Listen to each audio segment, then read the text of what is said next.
तो last part में fallen angel और चांपा की जो स्ट्रेटजी थी वो कामयाब हो जाती है और फॉलन डिस्ट्रॉयर चेंबर से बाहर आ जाता है।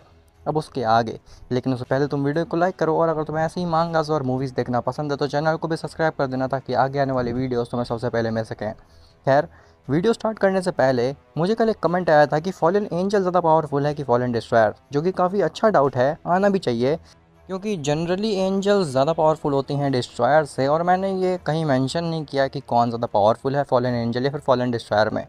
तो उन दोनों की ही पावर लेवल में ज़्यादा डिफरेंस नहीं है क्योंकि उन दोनों को ही ज़ालामा ने क्रिएट किया है। लेकिन उन दोनों के डुओ, उन दोनों के कॉम्बिनेशन को बीट कर पाना एकदम ही नेक्स्ट टू इम्पॉसिबल है। इसीलिए फॉलन एंजल इतनी ज़्यादा डेस्परेट थी फॉलन डिस्ट्रॉयर के लिए। खैर, अब शुरू करते हैं अपने आज के पार्ट को। तो जैसे ही गोकू और वजीटा को पता लगता है कि फॉलन डिस्ट्रॉयर उस चेंबर से छूट चुका है, वो हैरान भी होते हैं और काफ़ी ज़्यादा एक्साइटेड भी होते हैं उस फॉलन डिस्ट्रॉयर से फाइट करने के लिए। गोकू कहता है, लॉर्ड जेनो, उस फॉलन डिस्ट्रॉयर से फाइट करने में तो काफ़ी ज़्यादा मज़ा आएगी। मुझे देखना है कि आखिर वो कितना ज़्यादा पावरफुल है। जेनो कहता है, गोकू, यहाँ पे हमारा पूरा मल्टीवर्स दांव पे लगा हुआ है और तुम्हें उस फॉलन डिस्ट्रॉयर से फाइट करनी है? क्या मजाक कर रहा हो गोकू? वजीटा कहता है, लेकिन लॉर्ड जेनो, मैं एक बात पूछना चाहता हूँ आपसे। जब लास्ट टाइम फॉलन डिस्ट्रॉयर और फॉलन एंजल एक साथ थे तो आपने उनको कैसे हराया था? जैसे आपने पिछली बार हराया था उन फॉलन एंजल और फॉलन डिस्ट्रॉयर को, वैसे इस बार भी हराया जा सकता है ना? आप लोग इतना ज़्यादा परेशान क्यों हो रहे हैं इस चीज़ को लेकर के? तो जालमा कहता है, तुम्हें पता नहीं है लेकिन पिछली बार हमने उनको कैसे हराया था? हम लोगों ने उनको छल से हराया था। गोकू कहता है, छल से? आखिर कैसा छल?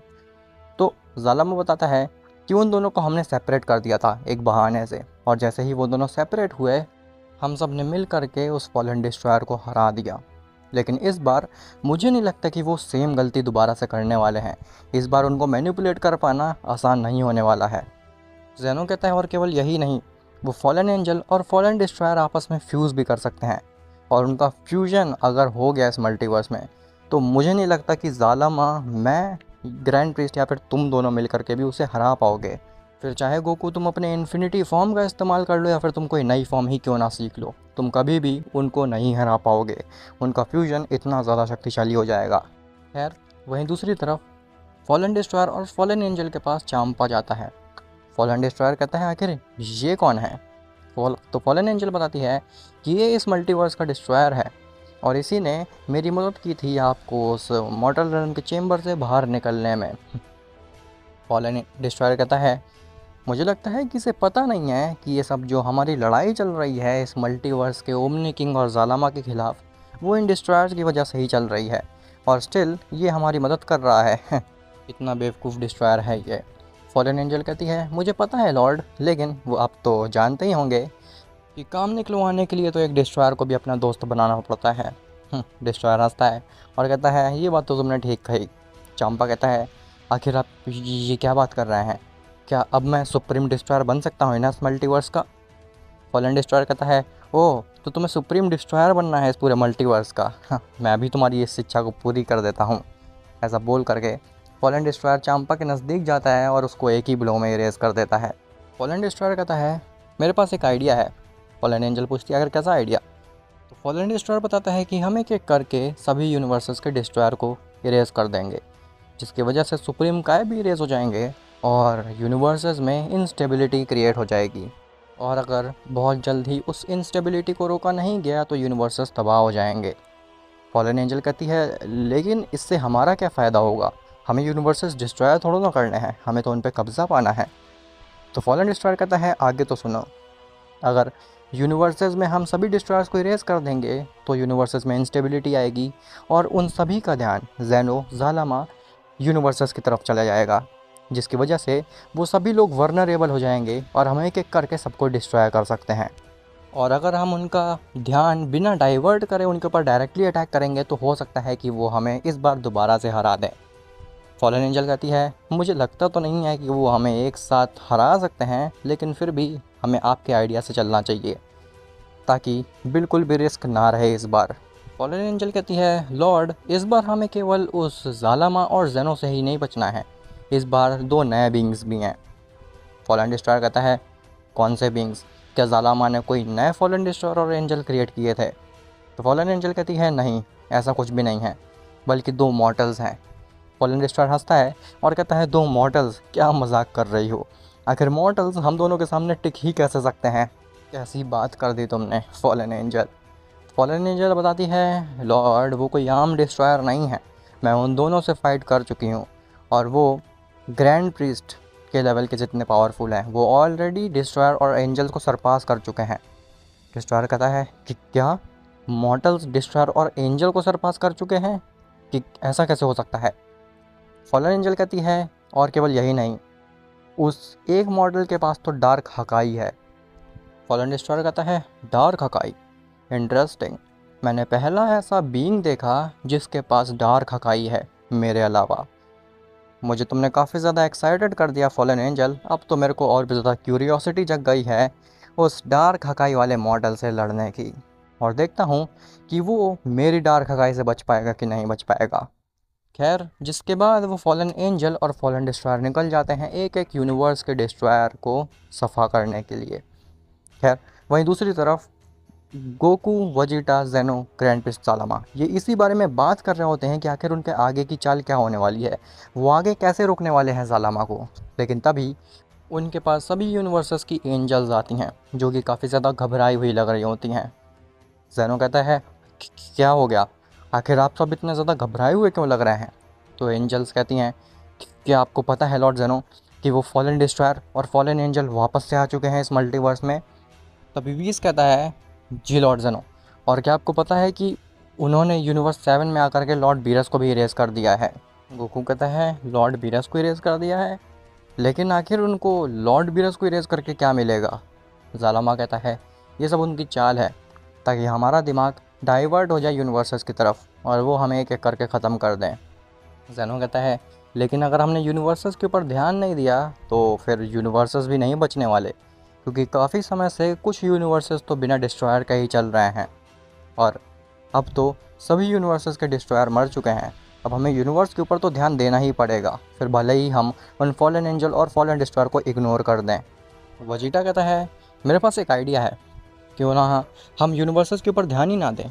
अगर यूनिवर्स तबाह हो जाएंगे तो उनको होने देते हैं। फॉलन एंजल और फॉलन डिस्ट्रॉयर चाहते हैं कि वो इस मल्टीवर्स पर कब्ज़ा पा लें, लेकिन अगर यूनिवर्सेस ही नहीं रहेंगे तो फिर वो कब्ज़ा पा ही नहीं पाएंगे और वो अपने काम में कामयाब हो ही नहीं पाएंगे।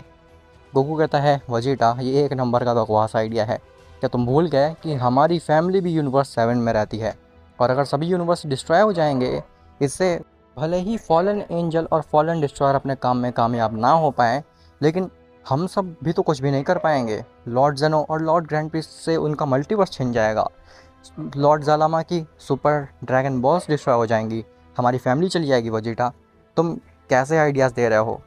जालामा कहता है नहीं गोकू, वजीटा का आइडिया बहुत अच्छा है, अगर हम इसमें थोड़े मॉडिफिकेशंस कर देंगे तो ना ही केवल हम अपने मल्टीवर्स को बचा पाएंगे, बल्कि इसी के साथ साथ हम उस फॉलन एंजल और फॉलन डिस्ट्रॉयर को भी हरा पाएंगे।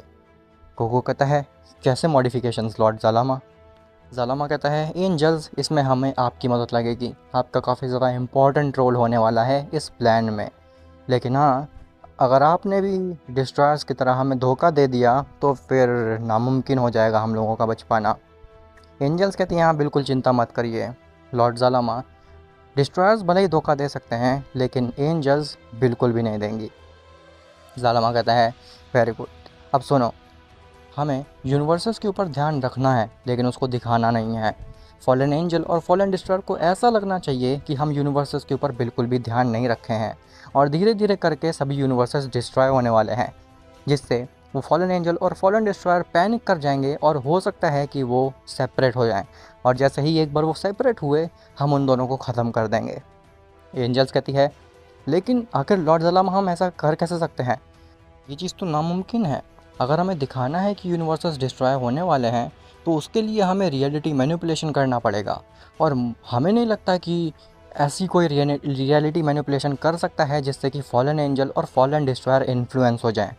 वो काफ़ी ज़्यादा शक्तिशाली हैं, वो हमारी रियलिटी मैनिपुलेशन को काफ़ी आसानी से ब्रीच कर सकते हैं। जालामा कहता है मेरे पास उसके लिए भी एक आइडिया है। ग्रैंड प्रीस्ट, तुम्हें हर यूनिवर्सेस में कुछ प्लैनेट्स और गैलेक्सीज़ को क्रिएट करना होगा, और गोकू, वजीटा तुम्हें हर यूनिवर्स के प्लैनेट्स और गैलेक्सीज़ को डिस्ट्रॉय करना होगा जिससे एक स्टेबिलिटी बनी रहे। लेकिन समय समय पर हम यूनिवर्सेस में ऐसे बड़े से एक्सप्लोजन करेंगे जिससे कि लगेगा कि यूनिवर्स मरने वाला है।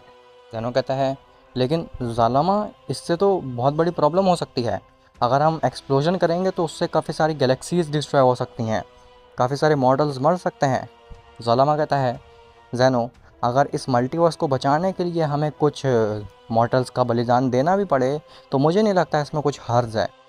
हम ऐसा डेफिनेटली कर सकते हैं। आखिर एट दी एंड हम ये सब कर तो मॉर्टल्स के लिए ही रहे हैं ना, ताकि वो फॉलन डिस्ट्रॉयर और फॉलन एंजल के राज से बच सकें। ज़ैनो कहता है हाँ लॉर्ड, अगर आपकी बात पे गौर किया जाए तो आप एक तरीके से सही कह रहे हैं। गोकू कहता है लेकिन लॉर्ड ज़ैनो, मैं वो एक्सप्लोजन बिल्कुल नहीं करने वाला हूँ। और वजीटा कहता है हाँ लॉर्ड ज़ैनो, मैं भी इसमें आपका बिल्कुल साथ नहीं दूंगा। और हाँ, अगर हमारे प्लेनेट को कुछ भी आँच भी आई तो हमसे बुरा कोई भी नहीं होगा। फॉलन डिस्ट्रॉयर और फॉलन एंजल तो बाद में इस मल्टीवर्स पर कब्जा पाएंगे, हम खुद ही पूरे मल्टीवर्स को डिस्ट्रॉय कर देंगे। ज़ैनो कहता है तो तुम चिंता मत करो, हम तुम्हारे प्लेनेट को कुछ भी नहीं होने देंगे। खैर, कुछ समय बीतता है और फॉलन एंजल और फॉलन डिस्ट्रॉयर ये चीज़ नोटिस करते हैं कि यूनिवर्सेस में कुछ चेंजेस ही नहीं हो रहे हैं। फॉलन एंजल कहती है लॉर्ड, आपका प्लान तो काफ़ी अच्छा था, लेकिन मुझे नहीं लग रहा आखिर इन सभी का ध्यान डाइवर्ट हुआ है यूनिवर्सेस की तरफ। यूनिवर्सेस को देखने में ऐसा लग रहा है कि यूनिवर्सेस धीरे धीरे मर रहे हैं। इसमें जगह जगह पर एक्सप्लोजन होने लगे हैं और यूनिवर्सेस में प्लैनेट्स और लाइफ की मात्रा डिक्रीज़ करती जा रही है। अगर ऐसा ही चलता रहा तो बहुत जल्द ही यूनिवर्सेस से लाइफ ख़त्म हो जाएगी, तो फिर हम राज किस पे करेंगे। फॉलन डिस्ट्रॉयर कहता है हाँ, तुम्हारी बात बिल्कुल सही है। मुझे लगा था कि ये प्लान काम करेगा, वो उन लोगों का ध्यान जाएगा यूनिवर्सेस की तरफ, लेकिन उन्होंने तो गौर भी नहीं किया यूनिवर्सेस के ऊपर। अब हमें जल्द से जल्द कुछ करना पड़ेगा कि इससे पहले कि सभी यूनिवर्सेस से लाइफ ख़त्म हो जाए और सभी कोई मर जाए। खैर, वहीं ज़ेनो की प्लेस पे ग्रैंड प्रिस्ट ज़ेनोस कहता है लॉर्ड ज़ेनो, हम लोग एक्सप्लोजन तो कर रहे हैं यूनिवर्सेस में, लेकिन उससे काफ़ी जल्दी जल्दी यूनिवर्सेस की आबादी कम होती जा रही है। काफ़ी ज़्यादा हद तक मॉर्टल्स मरते जा रहे हैं। अब तो हम हर यूनिवर्स में केवल 80% ऑफ लाइफ बची हुई है। अगर हम ऐसे ही करते रहेंगे तो फिर लाइफ धीरे धीरे डिक्रीज़ करती जाएगी और एक पॉइंट पे पूरा यूनिवर्स ही तबाह हो जाएगा। लॉर्ड ज़ेनो, क्या आपको लगता है कि ये हम सही कर रहे हैं? ज़ालमा कहता है तुम चिंता मत करो ग्रैंड प्रीस्ट, फॉलन एंजल और फॉलन डिस्ट्रॉयर पैनिक कर रहे होंगे और वो डेफिनेटली कुछ ना कुछ प्लान कर रहे होंगे।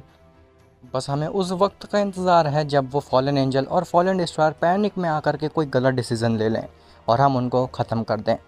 अब आखिर क्या फॉलन एंजल और फॉलन डिस्ट्रॉयर ज़ेनो की इस चाल को पकड़ पाएंगे, या फिर वो पैनिक में आ करके सच में कोई गलत डिसीज़न ले लेंगे और वो इस मल्टीवर्स को अपने हाथों से खो देंगे। वेल, ये सब तो हमें पता चलेगा नेक्स्ट पार्ट में। और हाँ गाइज़, मैंने एक गेमिंग चैनल खोलने का सोचा है जिसमें मैं ड्रैगन बॉल के पीसी गेम्स खेलूँगा। तो मुझे कमेंट में ज़रूर बताना कि तुम कौन सा गेम देखना पसंद करोगे ड्रैगन बॉल का, अगर मैं एक गेमिंग चैनल खोलता हूँ तो।